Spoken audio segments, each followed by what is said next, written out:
Let him know, though. Amika is a top martial artist. And that's what you've been saying all along, man. You're a top martial artist. It's the truth. Make that mistake.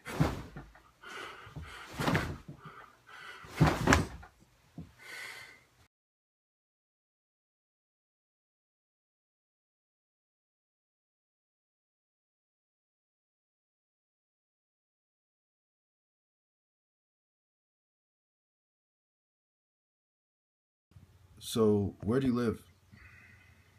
I live in LA, pretty close to Pasadena, so I live around that area. It's really nice over here. What do you think of psychiatry?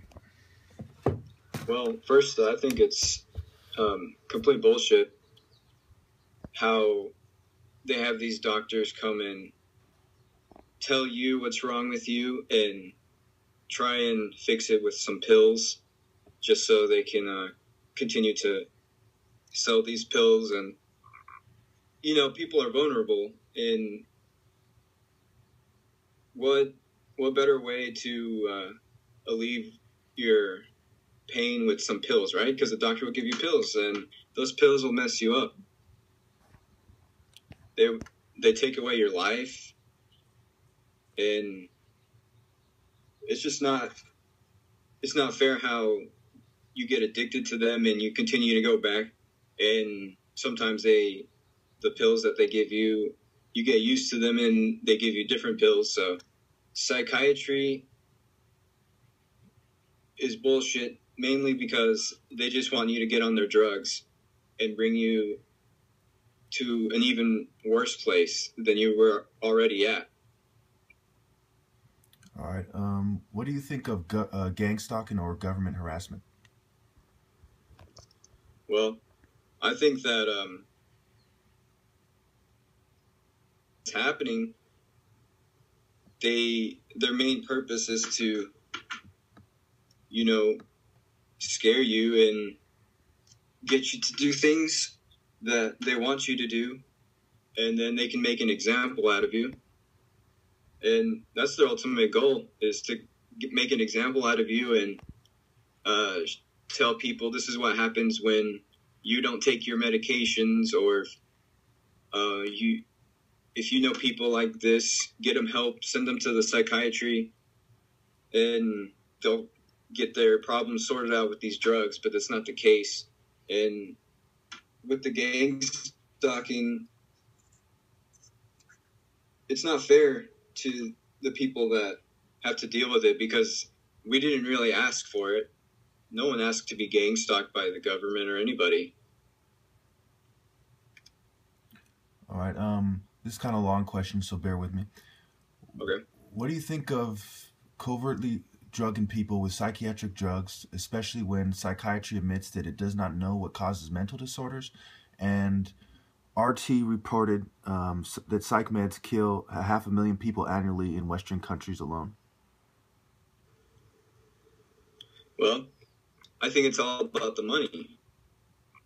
When you have, 500,000 people on your medications, and that's not all the people. There's more than that on these medications. And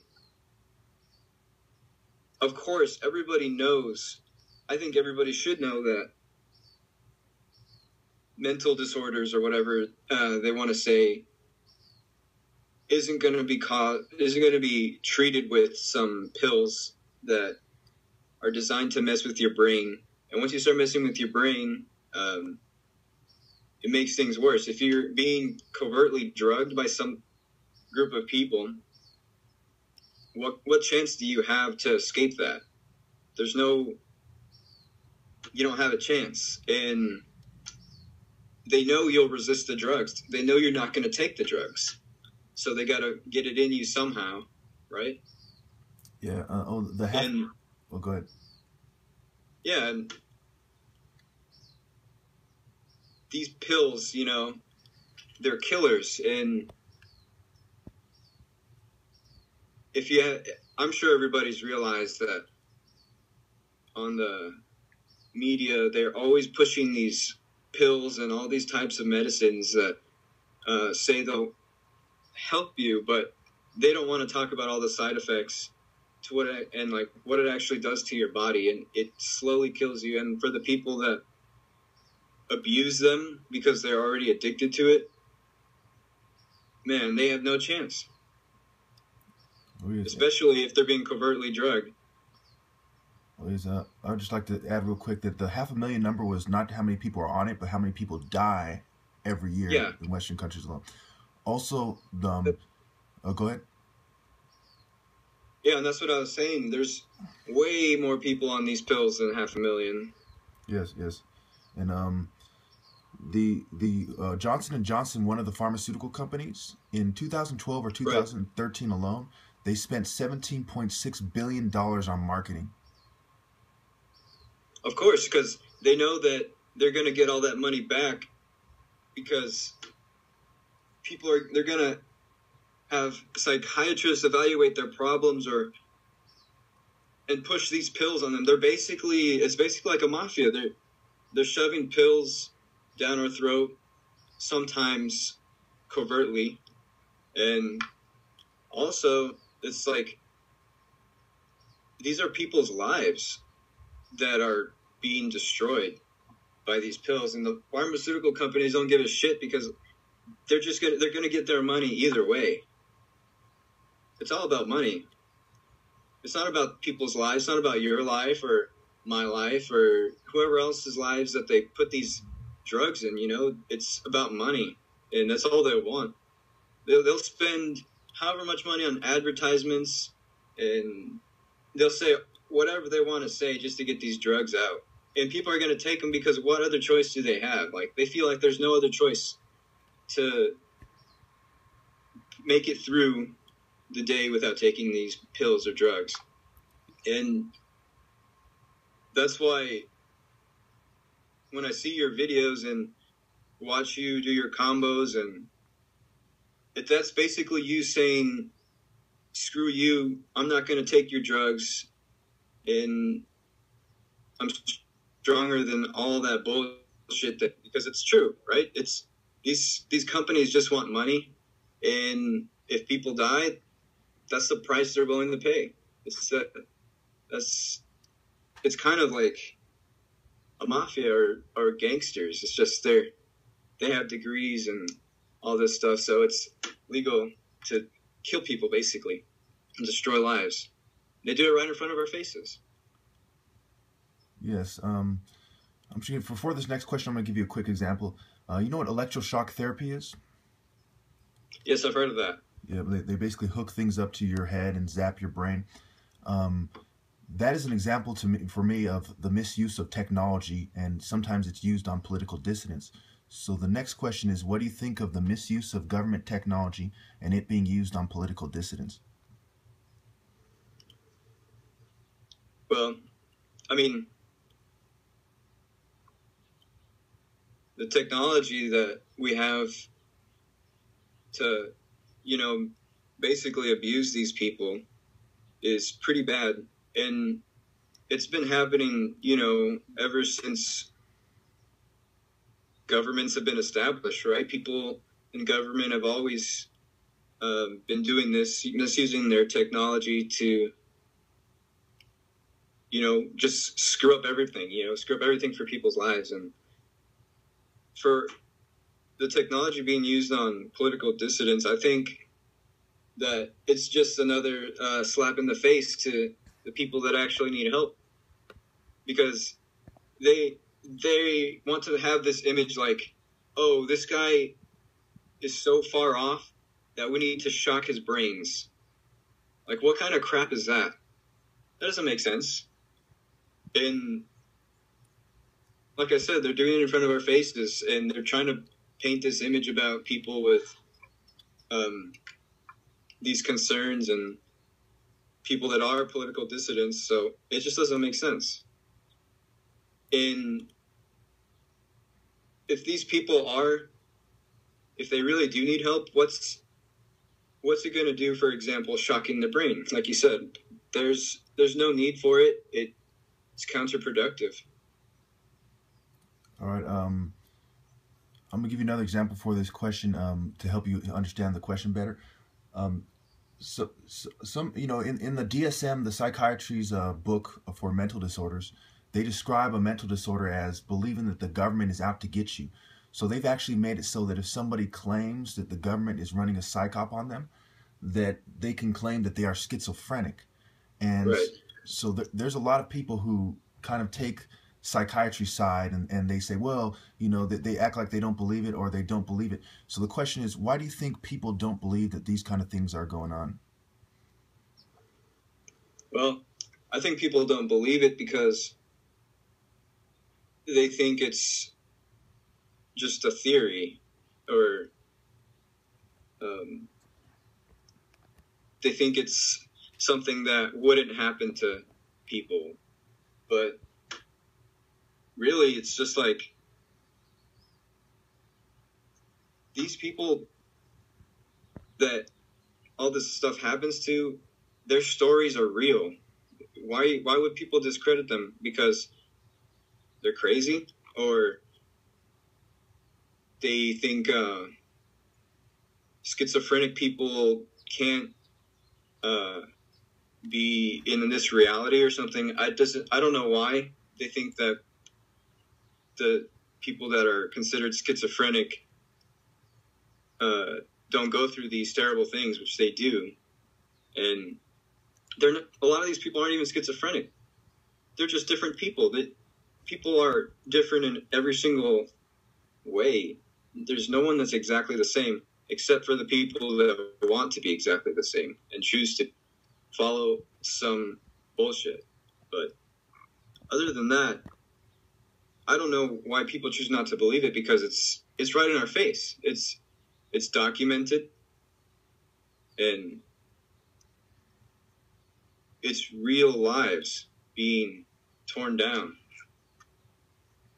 And people just like people don't want to believe that our military isn't killing women and children in the Middle East.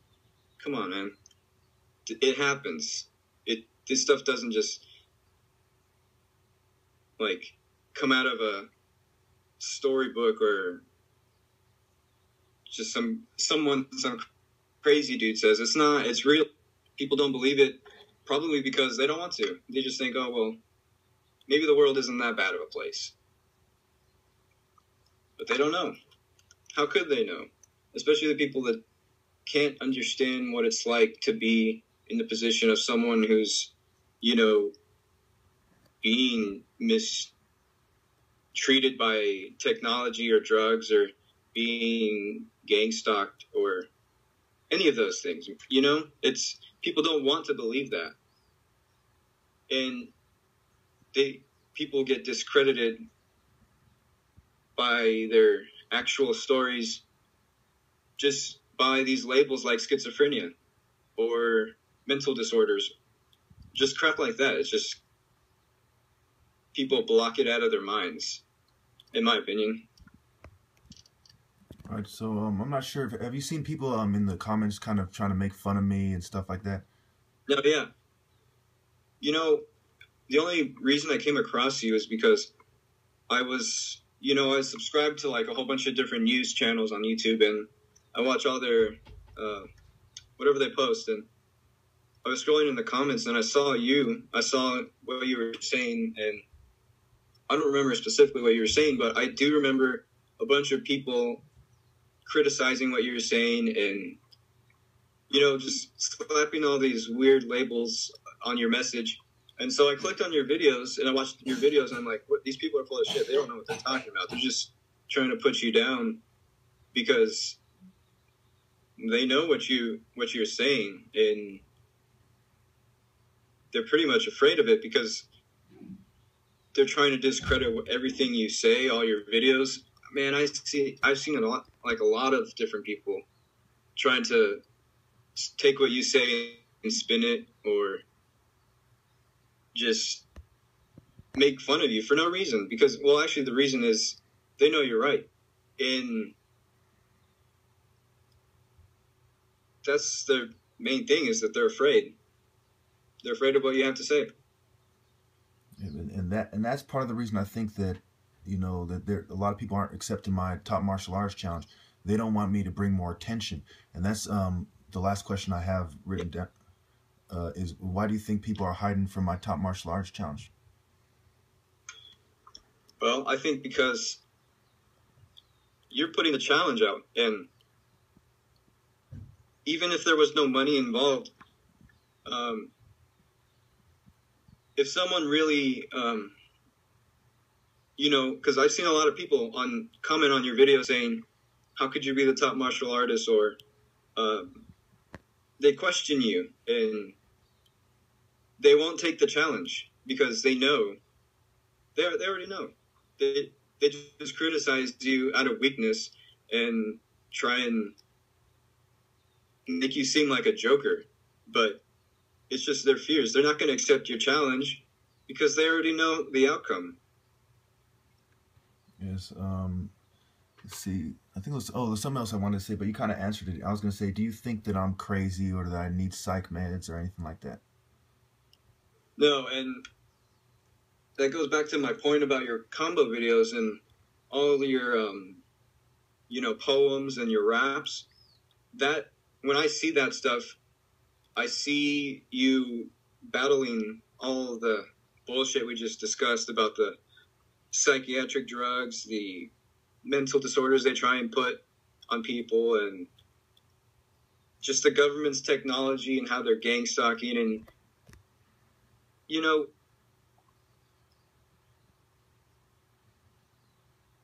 that doesn't do all these things. That is just showing them that they can't stop you. They're not going to... What they're doing to you or trying to do to you isn't going to work because you're clearly standing up for what you believe in, saying what you believe, and it shows. It shows in your combos, in your poems. That's what a warrior does, right? A warrior stands up for what he believes in, and you do it. It's clear. And that's why nobody wants to accept your martial arts challenge, because they know how strong of a warrior you are, and they can't. Then that's why they criticize you, because they're afraid they can't step up to that level, and they know that, and you know that, because they would have accepted the challenge by now, someone, but they haven't, and they won't. Exactly. You're a pretty insightful guy. We should do another interview sometime. Also, one thing I wanted to mention, before we wrap this up, is that I'm not trying to belittle anyone with my challenge. I'm trying to appeal to the warrior nature in people, trying to set the example, get people, to be proud of what they are. If they're Asian, if they're Native, if they're, Indian or, African, Middle Eastern, to be, to find that warrior in their culture and themselves and to man up against the New World Order. You know what I mean? Yeah, I know exactly where you're coming from, man. I'm Aztec. I think I've told you that before. I come from an Aztec background, and you got to be. And there's a lot of strong warriors from that culture, and they're there. They're still in the history books because of how strong they were, and they're a good representation of how you should be. You should be strong. You should stand up for what you believe in, and anything. It doesn't matter what people say or what people are gonna say. As long as it's right here in your heart, it's your gold. There's nothing anyone can do to you. That's what a warrior is. Someone who fights from the heart. It's that simple. And people just don't understand it. They'd rather fall in line with someone else's idea of what you should be. And they never take the time to figure out what it is that they need to be. And it all comes from the strength that you have in your heart. All right. Is there any final thoughts you want to add? Yeah, I want to add that if there's any strong warriors, I would consider for those people to accept that challenge and show, especially the people that discredit you. If there's a warrior out there discrediting you, I would strongly suggest you take the challenge and you show what you're saying. That you just show it, because when people criticize you, man, it's just hollow. All the comments, they're all hollow, and no one's going to accept your challenge because, and if they do, they already know the outcome, right? Yeah. They already know. So, I mean, that's my final thoughts is, you've had the challenge for a long time, right? And no one's ever accepted it. I think it speaks for itself. Oh, one person has, and he lost 10-0. Yeah, he actually accepted. He lost. That's great. Well, yeah. I mean, and that's what you've been saying all along, man. You're a top martial artist. It's the truth. All right, for sure. I'll leave it there. Thanks for the interview. No, yeah, anytime, man. Anytime you want to, if you ever have any more questions or if there's any topics you want to talk about, I'll be here. Just send me another invite. All right, for sure.